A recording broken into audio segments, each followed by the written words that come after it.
کبھی کبھی ہم غلط وقت پر غلط لوگوں کے سامنے رو پڑتے ہیں۔ لوگ غلط نہیں ہوتے، بس وہ ہمارے حق میں صحیح نہیں ہوتے۔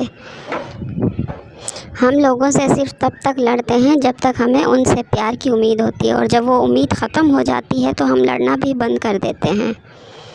گزری ہوئی زندگی کو یاد نہ کر، تقدیر میں جو نہیں لکھا اس کی فریاد نہ کر، جو ہوگا وہ ہو کر ہی رہے گا، تو کل کی فکر میں اپنا آج برباد نہ کر۔ ایک مسجد کی دیوار پہ کیا خوبصورت جملہ لکھا ہوتا: اگر تم گناہوں سے تھک گئے ہو تو اندر آ جاؤ، خدا کی رحمت تمہارے انتظار میں ابھی تک نہیں تھکی۔ بے شک گزرتے زندگی کے لمحے جو سبق سکھاتے ہیں وہ سبق کوئی اسکول نہیں سکھا سکتا۔ زندگی میں اتنا ضرور پڑھ لو کہ جب تمہارے بولنے کی باری آئے تو لوگ لکھنے لگ پڑیں۔ کوئی سفر بلا حاصل نہیں ہوتا، منزل نہ بھی ملے تو راستے بہت کچھ سکھا دیتے ہیں۔ زندگی کے جس مقام پر بھی ہو اسے تسلیم کر لو، اور یہ بھی تسلیم کر لو کہ یہاں تم ہمیشہ نہیں رہو گے۔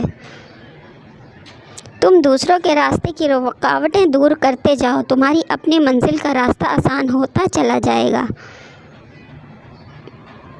کچھ لوگ اپنے آپ کو انسان نہیں فرشتہ سمجھتے ہیں، ان کے کام بھی فرشتوں جیسے، یعنی دوسروں کے گناہوں اور برائیوں کا حساب رکھنا۔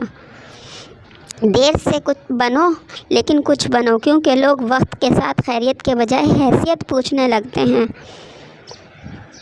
پرانی تصویریں دیکھتے ہی ہوئے اکثر مسکراہٹ اور کبھی کبھی آنکھوں میں نمی سی آ جاتی ہے کہ کتنا کچھ بدل گیا۔